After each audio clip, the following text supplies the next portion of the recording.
Hey guys, once again welcome to our YouTube channel. मैं उम्मीद करता हूँ आप लोग बहुत ही अच्छे होंगे और मेरे को उम्मीद नहीं थी कि मेरे पहले वीडियो में इतना ज़्यादा रिस्पांस मिलेगा। मैंने पहला वीडियो डाला, पहले उसमें 200 व्यू आए, फिर 400 आए, फिर 500 आए, फिर 1000 आया, फिर 1500 आया। तो मुझे काफ़ी अच्छा लगा, आप लोगों ने इतना अच्छा रिस्पॉन्स दिया और मुझे उम्मीद मिली कि मैं आपके लिए दोबारा से वीडियो बनाऊँ और वीडियो लाऊँ। और आज का जो टॉपिक है वो बहुत ही अच्छा टॉपिक है। क्या आपका यूपीएससी का जो एग्जाम है वो हार्ड आएगा कि इजी आएगा? देखिए, मैं जो भी बातें करता हूँ वो फैक्ट्स के ऊपर बातें होती हैं। मैंने जो रिसर्च किया और जो फैक्ट्स हैं मैं उसके ऊपर आपको बताऊंगा कि आपका एग्जाम इजी आएगा या हार्ड आएगा। सबसे पहले जिन जिन लोगों ने सब्सक्राइब कर लिया है उन लोगों को मैं बहुत बहुत थैंक यू बोलना चाहता हूँ, और जिन लोगों ने नहीं किया प्लीज़ मेरे चैनल को सब्सक्राइब कर लीजिए। चलिए वीडियो को स्टार्ट करते हैं।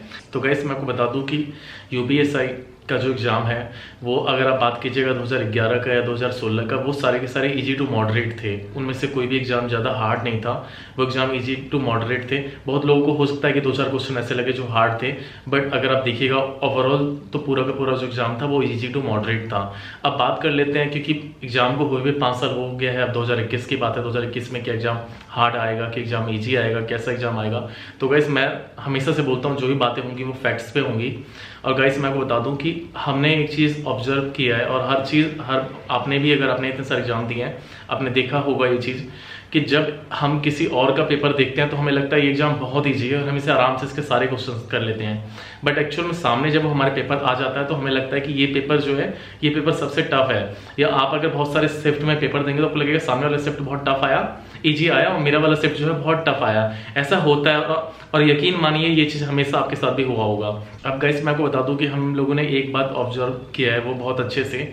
वो बात ये है कि कभी भी अगर आप एग्ज़ाम देखिएगा जिसमें वैकेंसीज बहुत ज़्यादा होती हैं, वो एग्ज़ाम हमेशा इजी टू मॉडरेट ही आता है, कभी भी हार्ड नहीं आता, क्योंकि उन्हें वैकेंसीज भरनी होती हैं। अब गाइस, आप लोग अगर 2016 का एग्ज़ाम देखेंगे और 2016 का अगर आप लोग मॉक टेस्ट लगा रहे होंगे तो आप लोग को लगता होगा ये एग्ज़ाम कितना ईजी आया था, इसके क्वेश्चन कितने ईजी थे। अगर हम पेपर में होते तो हम पता नहीं क्या कर लेते, हम 400 नंबर ले आते, 400 में 400। बट गाइस, आपको पता होना चाहिए कि यूपीएससी का 2016 के पेपर में पूरी की पूरी सीट भी फिल नहीं हुई थी।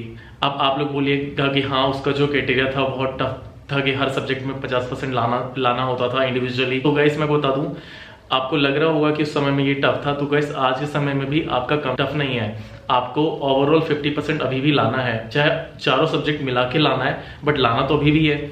और गाइस, जिस भी बंदे का अगर किसी एक सब्जेक्ट में 50% से कम रहा है और बाकी सब्जेक्ट में ज़्यादा भी रहा है, तब भी गाइस आप देखोगे तो ज़्यादा ऊपर नीचे नहीं आता है। और अगर आपकी तैयारी अच्छी है तो आप किसी भी सब्जेक्ट में 50% से तो ऊपर नंबर ले ही आओगे वैसे भी। तो गाइस, यही चीज़ है। तो मैं आपको बता दूं कि 2016 में जो एग्जाम हुआ था उसमें आप देखेंगे कि पूरा का पूरा वो फिल ही नहीं पाया पूरी सीटें, जबकि वो एग्जाम मॉडरेट, मतलब इजी टू मॉडरेट था।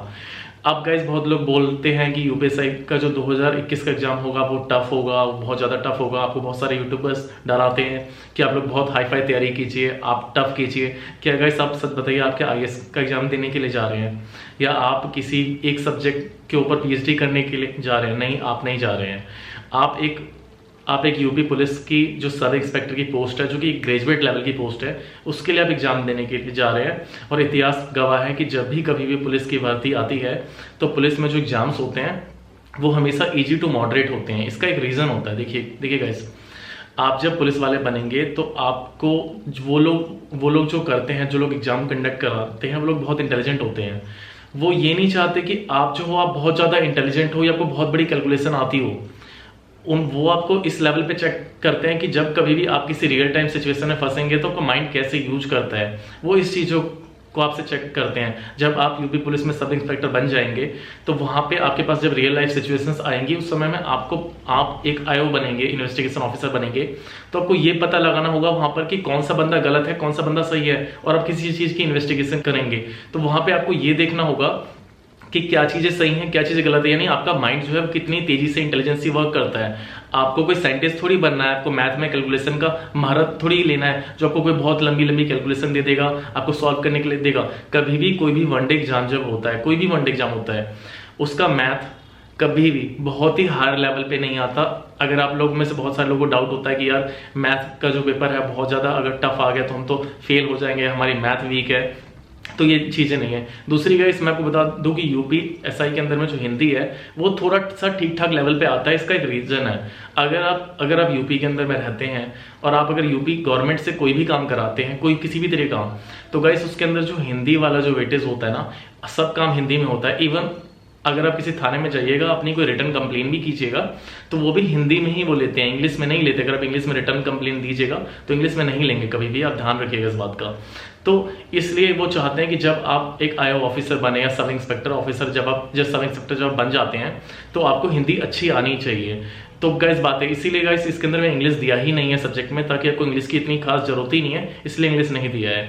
अब गाइस बात कर लेते हैं इसके जीएस की और इसका जो बाकी सब्जेक्ट है। तो गाइस मैं आपको बता दूं कि सभी सब्जेक्ट का थोड़ा थोड़ा ज्ञान होना चाहिए, ना तो आपको जज बनना है ना आपको वकील बनना है। इसी वजह से मूल विधि और ये आपसे ऊपर ऊपर से पूछते हैं, इतना ज्यादा टफ नहीं पूछते। और जो टीचर आपको बताते हैं कि ये एग्जाम बहुत ज्यादा टफ आएगा या ये पेपर बहुत ज्यादा टफ बनेगा, ऐसा है, वो गाइस आपको इसलिए बता रहे हैं क्योंकि अगर वो टफ नहीं बताएंगे तो आप पढ़ोगे नहीं उनसे, या उनसे कोर्स नहीं खरीदोगे। और अगर आप उनसे कोर्स नहीं खरीदोगे तो उनका दुकान कैसे चलेगा, आप बताइए। बट गाइस इसका ये भी मतलब नहीं है कि आप लोग बिल्कुल पढ़ना बंद कर दो, आप लोग नहीं करो। मैं ये बोलता हूँ कि 4 अलग अलग बुकों को पढ़ने की बजाय एक बुक को 4 बार रीड करो, इससे जो है नॉलेज ज़्यादा बढ़ती है। इससे आप जितना पढ़ सकते हो वो बिल्कुल आपका कंप्लीट नॉलेज होता है। मैंने संस्कृत में एक श्लोक पढ़ा था 6ठी क्लास में, मुझे याद है। उस श्लोक में है, उद्मेन ही सिद्धंति कारणी नामनोथे ना ही सुप्तस्य सिंहस्य प्रविशांति मुखे मृगा। मुझे श्लोक क्यों ही याद है, आपको पता है इसका रीजन? इसका रीजन ये है कि मैंने वो जो श्लोक 6ठी क्लास में पढ़ा था ना, उसको पूरे मन से पढ़ा था एक बार में, और मुझे वो श्लोक याद हो गया। तो आपको जो भी पढ़ना है कम पढ़ना है, लेकिन मन से पढ़ना है। आपको टॉप नहीं करना है, आपको टॉपर नहीं बनना है, ना ही कोई यूपीएससी एग्जाम में जाके टॉपर बनेगा। 2016 के अंदर में, जिसे आप इजी पेपर बोलते हो, उसके अंदर जिसने टॉप मारा था उसका हाईएस्ट नंबर था 314 नंबर था।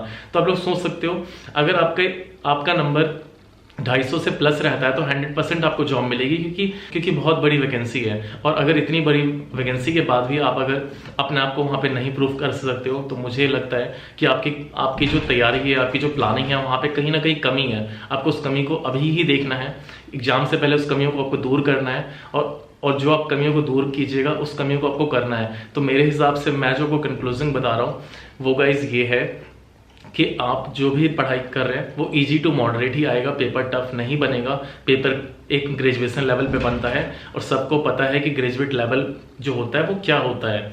आपको कभी भी जो एग्जाम बहुत हायर लेवल के होते हैं, जिसमें बहुत डीप तक पूछते हैं, वो चीज़ें नहीं होंगी। हिंदी में जरूर हो सकता है थोड़ा सा डीप कर ले, क्योंकि यूपी बोर्ड के बच्चों की हिंदी वैसे भी काफ़ी अच्छी होती है और हिंदी में अच्छा स्कोर करते हैं, तो हिंदी हो सकता है थोड़ा बहुत टफ आ जाए। अदरवाइज मुझे नहीं लगता मैथ, रीजनिंग और बाकी सब्जेक्ट में आए टफ। और गाइस अगर आपने अपने सिलेबस को भी ठीक से देखा होगा तो आपके सिलेबस में देखा होगा कि आपके सिलेबस में मैथ जो है वो मैथ का थोड़ा कम वेटेज है। आपने देखा होगा जो मैथ सेक्शन है, मैथ सेक्शन के अंदर भी एक सेक्शन है, उसमें भी रीजनिंग है। अभी जो मृतक आश्रित वाला जो पेपर हुआ था उसमें भी आपने देखा होगा तो 20 क्वेश्चन मैथ के पूछे हैं। क्यों पूछे हैं? क्योंकि आपको उन्हें मैथमेटिशियन नहीं बनाना है, उनको जो आपको बनाना है वो बनाना है यूपी का सब इंस्पेक्टर। और सब इंस्पेक्टर जो है वो इन्वेस्टिगेशन ऑफिसर होता है, यानी उसका काम होता है इन्वेस्टिगेशन करना, क्या सही है क्या गलत है। तो वो बस आपकी इंटेलिजेंसी चेक करते हैं कि आप कितने इंटेलिजेंट हो, आप किस तरीके से चीज़ों को देखते हो, आपका क्या नजरिया है। आप जब तर्क के क्वेश्चन लगाते हैं रीजनिंग में, तो तर्क में वो रीजनिंग में क्वेश्चन होता है कि ये सही है ये गलत है, तो वो तर्क वाले क्वेश्चन इसलिए होते हैं ताकि वो आपका नजरिया चेक कर पाए कि आपका नजरिया कैसा है दुनिया देखने का।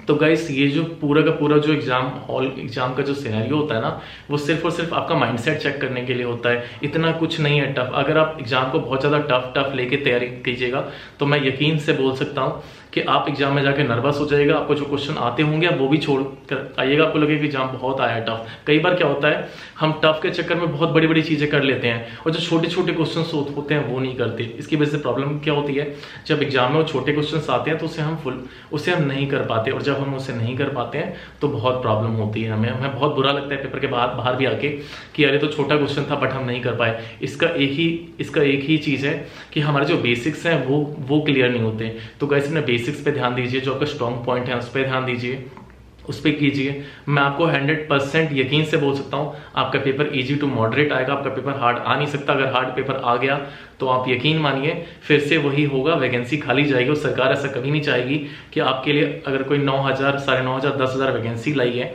तो वो खाली चली जाए, ऐसा बिल्कुल भी नहीं होगा। तो पेपर इजी टू मॉडरेट आएगा, बस आपको स्टडी करना है। मैं तो एक ही एडवाइस करता हूं आपको कि आप जो भी स्टडी कीजिएगा उससे डेली कीजिए। चाहे आप डेली 2 घंटे ही पढ़िए, बट डेली पढ़िए। कभी ऐसा मत कीजिए कि आज आपने 6 घंटे पढ़ लिया और कल आपने 8 घंटे पढ़ा और परसों आपने पढ़ा ही नहीं, उसके अगले दिन आपने पढ़ा ही नहीं। तो ये जो चीज़ है, ये चीज़ आपको आपके फेलियर की तरफ ले जाती है। तो आप डेली पढ़िए, थोड़ा पढ़िए, डेली पढ़िए, लेकिन डेली ही पढ़िए। तो जो आपकी एक रेगुलर प्रैक्टिस होगी ना पढ़ने की, वो आपको एग्जाम में कहीं ना कहीं फायदा देगी।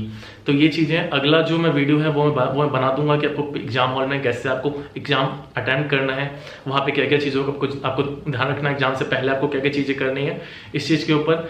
मैं उम्मीद करता हूँ आपको मेरी वीडियो पसंद आई होगी।